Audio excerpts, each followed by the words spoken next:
Good evening, classmates. My name is Aida, and I am talking to you all the way from Honduras. I am pre-recording this session because the internet here is not always very reliable, but I'm going to record this all in one shot so that it feels like the real deal. So today I'm going to talk to you about Popupps, my venture. It's the communal marketplace for short-term space rentals. So what is the problem? On one side, we have entrepreneurs who lack the capital that is needed to open a retail business with very large fixed costs such as rent and overhead. And on the other side, we have retail space owners who, despite increased operating costs nowadays, really do have their space that goes unused for long periods of time, such as a club that only opens for a few hours at night or a breakfast place that closes at 3 p.m. So Popupps is just that. We aim to be that communal marketplace for really short or not so short term paid space rentals. So the market size, just the food service business alone is worth $1.5 trillion in the US alone. And this does not include retail.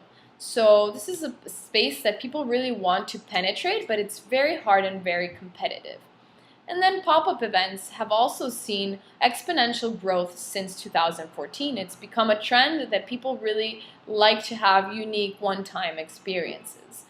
In terms of our team, we have a very diverse team, with myself being from the food and business background, and we also have a partner that has an expertise in big data and is also located geographically in Toronto, which is where we would be planning to do our official launch. In terms of indirect competition, there's a few places that do, for example, dine-at-home places, but there is no they don't really do short-term space rentals. They more like invite people to their own homes and cook. And then we also have, of course, traditional real estate where you can go and rent a space and sign a 5-year lease, etc. In terms of direct competition, this has changed since I first presented. We found two direct competitors. One of them is the Storefront, which is a website that facilitates this service, but rent is fixed and has a very long approval process and doesn't really have that community feel that we aim to have at Popupps. And then there's This Open Space from Vancouver, which is still very small and focuses a lot on studio rentals and creative events, so more like filmmaking, for example. So who are our key stakeholders? On one side, we have our customers, which would be entrepreneurs and venue owners. On the other side, we have suppliers, who would be our event attendees, who would be the paying customers. And we also have potential channel partners that could help us expand and reach more people faster, which could be Shopify, who would, for instance, could put us in touch with a lot of their e-commerce websites, or Eventbrite, who could tap into a lot of potential event attendees. And then we also would have Tech Ahead India, which is a developer that we would need to develop the actual website and mobile application. For investments, we would initially start just with friends and family, but we have looked at New York as a place where when we need really larger amounts of investment, would be a good potential place for us to go.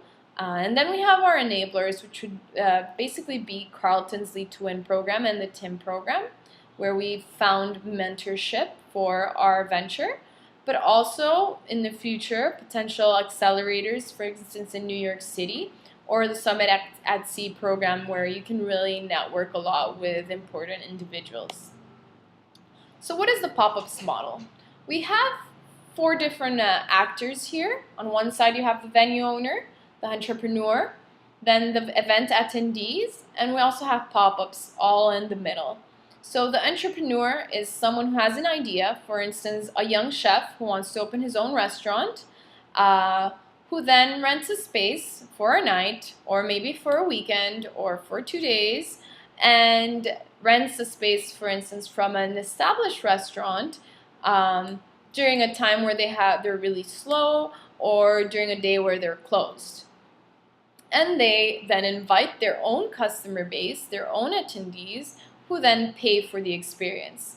Popupps would get a percentage of the sales And there would also be a booking fee that the venue owner pays every time that they get a booking through the system. This diagram shows how the whole process works. Consumers, for instance, get awareness about events and they get access to this database of events. Then they're also paying for a unique experience and they're getting exposure to new ventures, not just entrepreneurs, but also the restaurant or the retail space that they visit for the event. And then venue owners get money for using their empty space, and they also get increased exposure.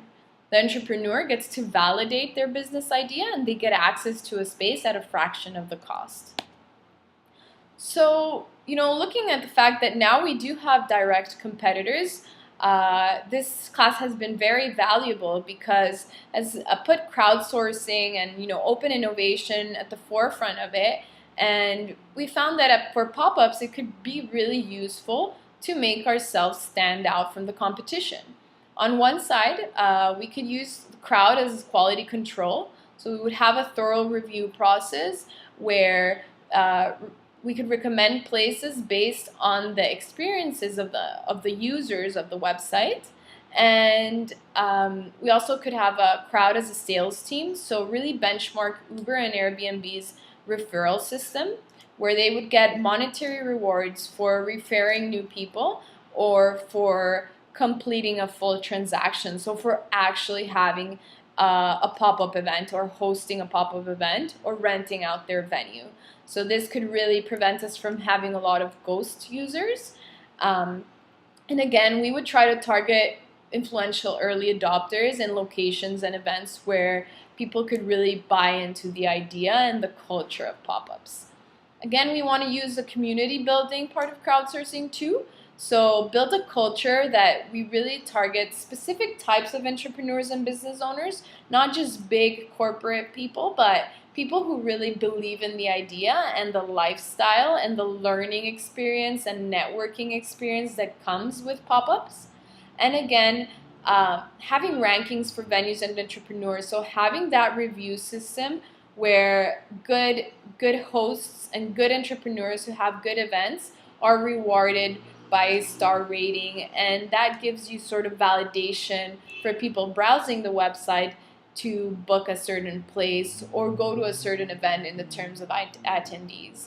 And then for the marketplace, again, of course, we are matching venue owners and entrepreneurs, not through the traditional real estate method. So how we would leverage our ecosystems.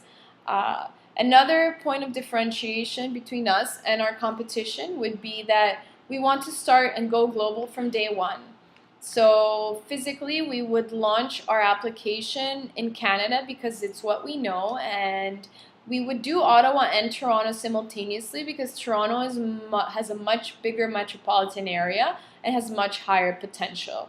We would target a lot of associations there in order to tap into more people than if we knocked door by door.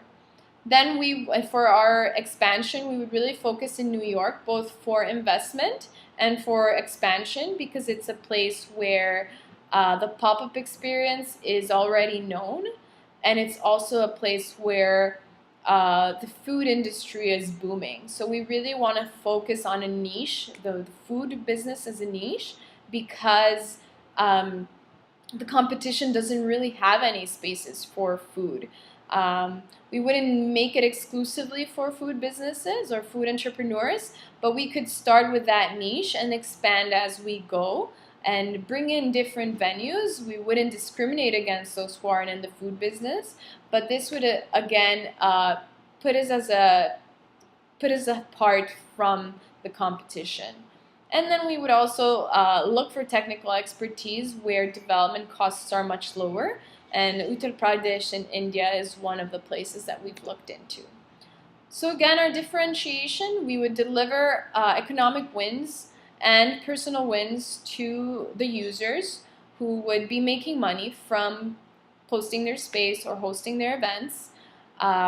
We also have that global thinking, so that ecosystem thinking, and also the support from our mentors at the TIM program.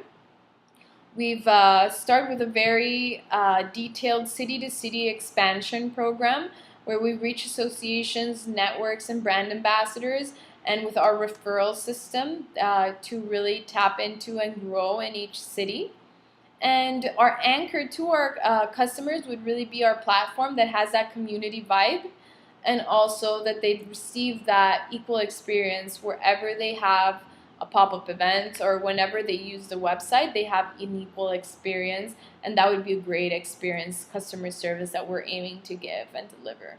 And then crowdsourcing, so the strategies that I've already mentioned would also set us really aside from the competition, and focusing on that community building part of the website in order to have very strong promoters in our users. So this would be our timeline. We would start with Ottawa for the validation phase, and then move into the development phase. We really want to launch Popupps in the first quarter of 2017 in Ottawa and Toronto, and based on how everything goes there, we aim to do some vertical scaling to New York City, which is a huge place for market reach. And based on that, we in the future would aim to move to different cities in the USA and Canada, of course, and different continents. So in terms of financial, we would need about 7,000 events to reach the $1 million mark. I know that sounds like a lot of events, but this is based on events that last a single day, so one-night events. A lot of pop-up events will likely be 2-day or 5-day or even months. So in events that are months, say for example 30 days, that would count as 30 events in terms of the financials and how much money it would bring potentially. So we believe that with the support of our accelerator and with what we've learned from open source innovation, from ecosystem thinking, we really do have a chance in making pop-ups the dominant space for short-term retail space rentals. Thank you very much, and if you have any questions, I should be online and hopefully be able to answer any of your questions or comments in class.